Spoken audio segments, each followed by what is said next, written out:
Assalamualaikum warahmatullahi wabarakatuh.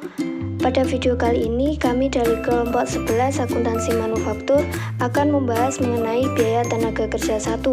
Anggota dari kelompok kami yaitu Sevi Nika Yudinia dengan NIM terakhir 011, Valen Nadia Bebiani dengan NIM terakhir 025, dan Rizka Ayatulima dengan NIM terakhir 042.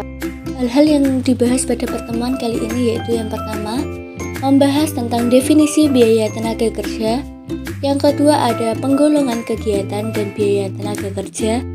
Yang ketiga ada akuntansi biaya tenaga kerja.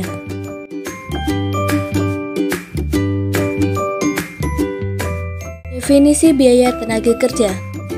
Tenaga kerja merupakan usaha fisik atau mental yang dikeluarkan karyawan untuk mengelola produk. Biaya tenaga kerja merupakan harga yang dibayarkan untuk penggunaan tenaga kerja manusia.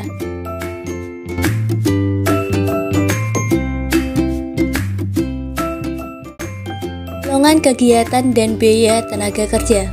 Yang pertama, ada penggolongan menurut fungsi pokok dalam organisasi perusahaan. Dibagi menjadi beberapa bagian, yaitu yang pertama, ada upah tenaga kerja produksi yang di dalamnya ada upah karyawan pabrik, biaya kesejahteraan karyawan pabrik, upah lembur karyawan pabrik, upah mandor pabrik, dan gaji manajer pabrik. Selanjutnya ada biaya tenaga kerja pemasaran. Di dalamnya ada upah karyawan pemasaran, biaya kesejahteraan karyawan pemasaran, biaya komisi pramuniaga, dan gaji manajer pemasaran. Biaya tenaga kerja administrasi dan umum. Di dalamnya ada gaji karyawan bagian akuntansi, gaji karyawan bagian personalia, gaji karyawan bagian sekretariat, biaya kesejahteraan karyawan bagian akuntansi, biaya kesejahteraan karyawan bagian personalia, biaya kesejahteraan karyawan bagian sekretariat. Penggolongan menurut kegiatan departemen-departemen dalam perusahaan. Misalnya, departemen produksi suatu perusahaan kertas terdiri dari 3 departemen, yaitu bagian pulp, bagian kertas, dan bagian penyempurnaan. Maka biaya tenaga kerja ditentukan sesuai dengan bagian yang dibentuk dalam perusahaan tersebut. Tenaga kerja dibagi non-produksi juga digolongkan pula menurut departemen yang menjadi tempat kerja mereka. Penggolongan ini dapat memudahkan pengendalian terhadap biaya tenaga kerja yang terjadi dalam setiap departemen yang ada di perusahaan.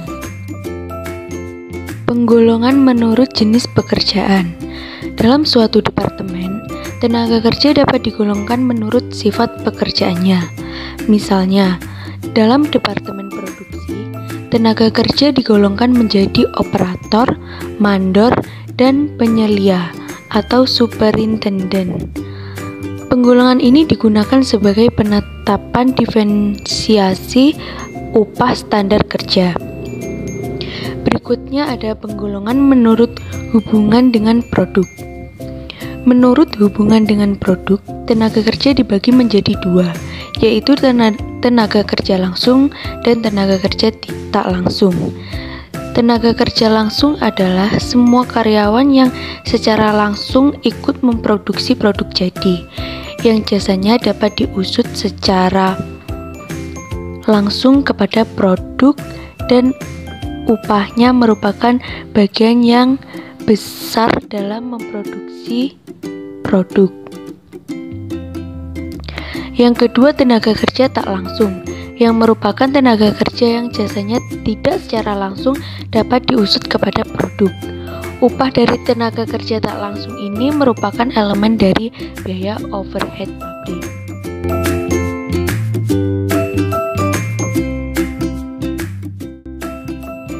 Biaya tenaga kerja dibagi menjadi 3 golongan, yaitu yang pertama gaji dan upah, yaitu jumlah gaji dan upah kotor dikurangi dengan potongan-potongan seperti pajak penghasilan karyawan dan biaya asuransi hari tua. Contohnya, karyawan dapat menerima upah sebesar Rp4.200 per hari untuk 7 jam kerja. Misalkan rata-rata seorang karyawan dapat menghasilkan 12 satuan per jam, sehingga upahnya per satuan Rp600. Upah per hari dibagi dengan jumlah yang dihasilkan per hari Rp4.200 atau 12 dikali 8. Dalam tarif ban, misalkan ditetapkan tarif upah Rp45 per satuan untuk karyawan yang menghasilkan 14 satuan atau kurang per jam, dan Rp55 per satuan untuk karyawan yang menghasilkan 16 satuan per jam, maka upah per jam karyawan dihitung Rp65 dikali 16, yaitu hasilnya Rp1.040 per jam. Sedangkan apabila karyawan hanya menghasilkan 12 satuan per jam, maka upah per jam karyawan yaitu Rp45 dikali 12, hasilnya Rp540.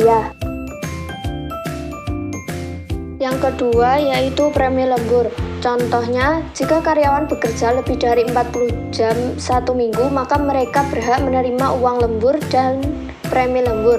Misalnya, dalam satu minggu, seorang karyawan bekerja selama 44 jam dengan tarif upah Rp600 per jam. Premi lembur dihitung sebesar 50% dari tarif upah. Upah karyawan tersebut dapat dihitung menjadi pada jam biasa 40 jam dikali Rp600 sama dengan Rp24.000. Pada jam lembur 4 jam dikali Rp600 sama dengan Rp2.400. Premi lembur 4 jam dikali 300 sama dengan Rp1.200. Maka jumlah upah karyawan tersebut dalam satu minggu hasilnya Rp27.600. Premi lembur dapat ditambahkan pada upah tenaga kerja langsung dan dibebankan pada pekerjaan atau departemen tempat terjadinya lembur tersebut.